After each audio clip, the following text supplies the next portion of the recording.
दुसरी महत्त्वाची गोष्ट जो तुम्ही मुद्दा उपस्थित केला की परप्रांतीय लोंढे थांबवण्यासाठी आणि ह्या गोष्टीसाठी काय प्लॅन आहे तुमचे. मला असं वाटतं ह्याचं गणित महानगरपालिकेच्या काही गोष्टींमध्ये दडलेलं आहे. आता मी उदाहरण म्हणून तुम्हाला सांगतो आहे. आता आरोग्यसेवा आहेत, बरोबर आहे.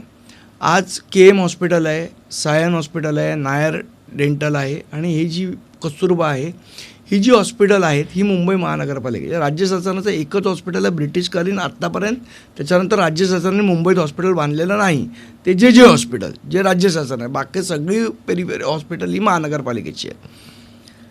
आज तुम्ही हॉस्पिटलमध्ये जाता, समजा मला आत्ता काय लागलं, मी पडलो इथे, फ्रॅक्चर झालं, गेलो KMमध्ये.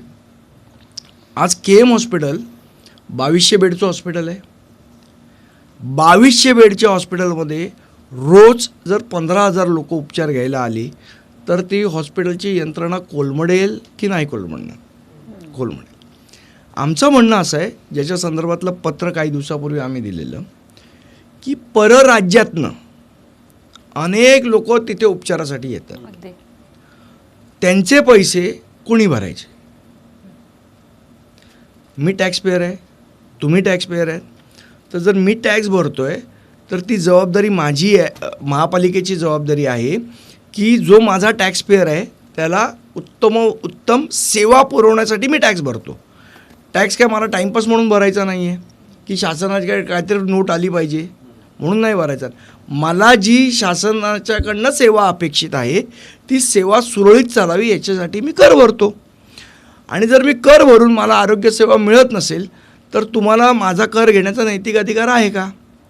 म्हणून आम्ही असं म्हटलं की परराज्यातनं जे येणारे रुग्ण आहेत त्यांना काय आम्ही रुग्णसेवा देऊ नका असं आमचं म्हणणं नाही.